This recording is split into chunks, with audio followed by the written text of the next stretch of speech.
Hey, Doug Walker here. I just saw Finding Dory. Sadly, nobody else saw it with me this weekend. Oh, poor me.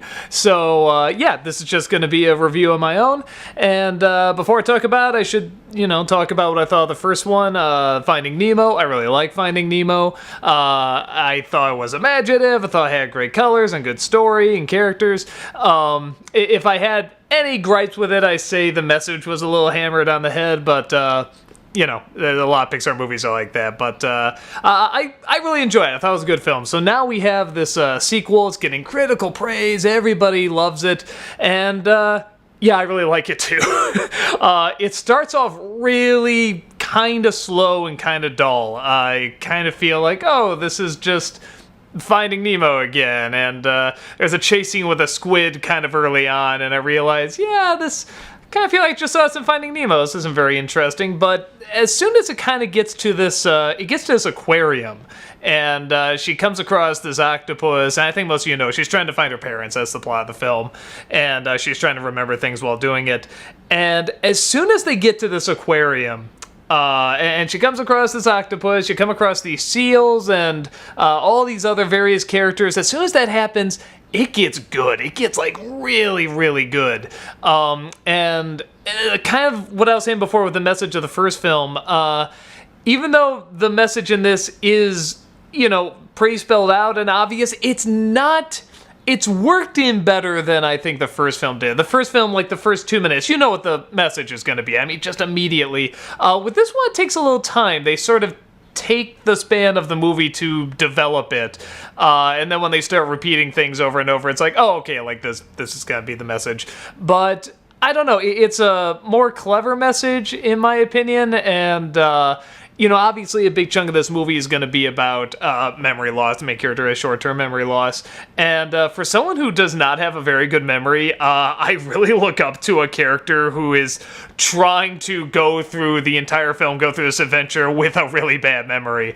And I felt they kind of represented that, definitely that determination, but also the frustration of dealing with that. And I like the way the characters kind of react off of her. I like that, they can get annoyed, but they also see, like, even through all this nonsense, like, she's not stopping and she's not giving up, and she's discovering what she can remember and can't remember, and why she remembers it. So there's also a nice mystery element to it as well, because in the first film, you gotta find Nemo, and that's fine. It works great. But there's also this mystery of where are her parents? Are they even still around? Is this, how is she going to find her way there and back? So I like that. I like incorporating all that.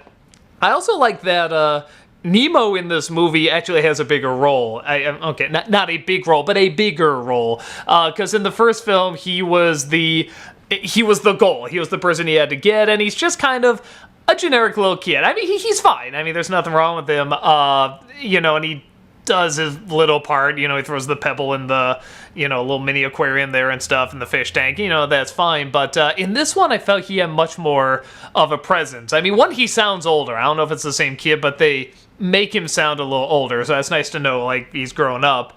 And then he also kind of contributes. He helps his father out because they try to help find Dory, and he sort of says, well, you're trying to follow her, what would she do? Well, I would analyze the situation, I would look this over. He's like, no, what would she do? And then they try to follow that, and even Dory starts to do that, and if I talk too much about that, I'll give a lot of stuff away, but I really like that element as well. And I think for a film that started off very much using phrases like, here we go again, or not this again, or last time. Like, I hate sequels that use those terms because it's just hammering in how much we're just doing the same film, but it really doesn't. It's the beginning of this film is going to make you think it's just going to be Finding Nemo again, and it's not. It is definitely a different film, and it goes...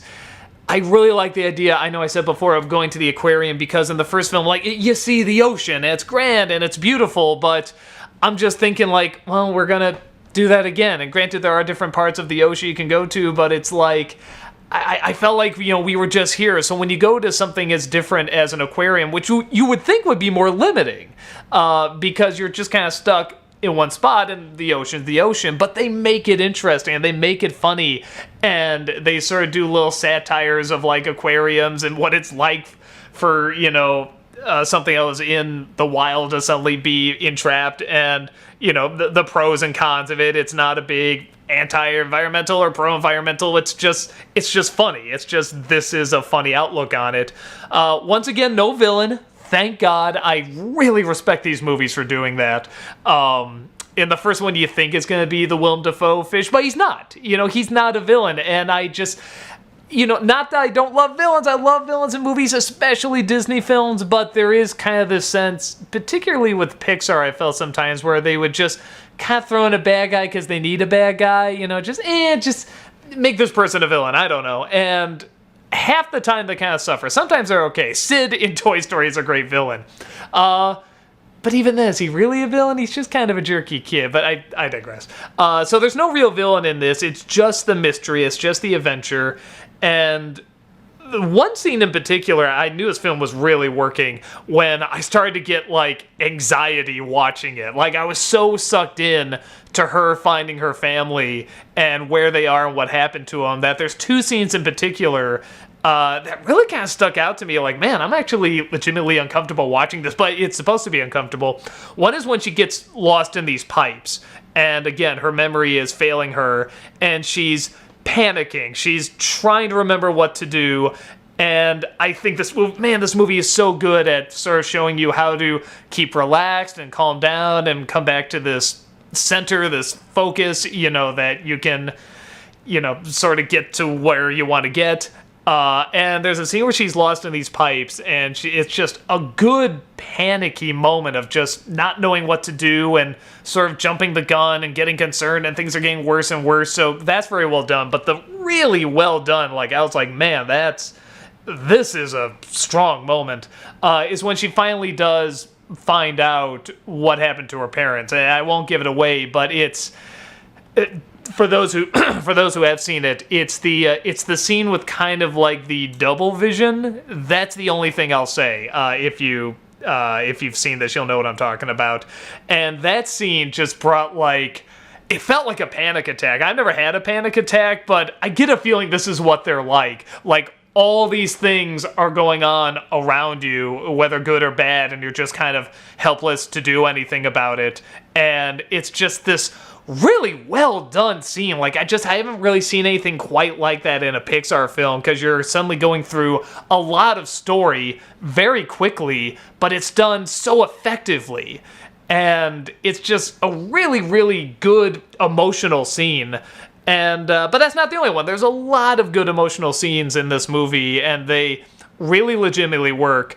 And even the ending, like, I can't even explain. There's just, all I can say is that there's this bizarre scene involving the song "What a Wonderful World," and it's not needed. You could have cut it, but it was just so strange and so enjoyably silly that you just kind of throw up your hands and say, I love this movie. This is a great movie. Is it better than the first one? That's hard to say, because it's like, it kind of depends on how it's proportioned, because the first film is probably told a little better, but I felt like there were a lot of times where it's like, okay, we're telling the story, we're moving it along, now we gotta pause to tell you what the message is again, and you have to have this boring moment. So with Finding Nemo, if I was to watch, I'd be watching it, then maybe fast forward the scene where they're in the whale, and then maybe fast forward the scene after they, when they're talking with the turtles about his son and stuff like that. Like, I'd probably skip past that stuff, but with this movie, like, I just fast forward maybe the first 10 minutes, and after that, it's just all incredibly entertaining, and I wouldn't skip any of it. It's just all really, really good. So it kind of depends. I think because I like that rush, I like the continuation of the enjoyment, I probably like this one a little better. But yeah, it's a solid film, and it's really, really good, and all the criticisms that people are saying about being so great, and it's a wonderful sequel, they're right. It is really legitimately good. Just like I said, don't be fooled by the opening. You might think the opening's fine, and there's really not anything, like, wrong with it. It's just, Dory's forgetting things. Oh, she's repeating things. Oh, they're talking about last time. And oh, another thing is chasing him. I did realize the chase is in the water. I mean, I was thinking back to the first film too. I'm like, yeah, it's kind of just them swimming around, this thing chasing them. Sometimes they go through something, they swirl around. That's always kind of it, you know, that's never been like the highlight of the film. So when you see that first big chase scene, I was like, oh, is this gonna be the movie? You know, I mean, okay, but it does go somewhere different and somewhere interesting. And it just stays in that realm, but it keeps bringing up new things too. It's good. It's a good film. So I would definitely recommend it. I don't know why it's PG. We're getting in that stupid thing again where it's like, oh, we gotta throw in a swear word or some kind of innuendo to be like, you know, oh, we got the PG rating. So, see, kids, you know, you don't have to think this is dorky or anything because we have the PG, so we said something adult. And Pixar was like one of those pioneers to bring that back, like the G film. That's cool to see. And now we're going back to this dumb thing again, where it's like there is no reason for it to be PG. There's no reason for Frozen to be PG. There's no reason for Inside Out to be PG. I'm sure if you looked really deep, you could find some stupid bullshit, but there's really no reason. All your kids are gonna see it. They're gonna love it. I almost think it's like a legal thing, like just to stop somebody from suing, like, hey, you said this was for everybody and I don't like the word no. I'm anti-no because that makes my kid feel bad. I never say no to my kid. I don't know, some sort of stupid bullshit like that. But it's a G film. I mean, just assume it's a G film. I don't know why they put the P in front of it.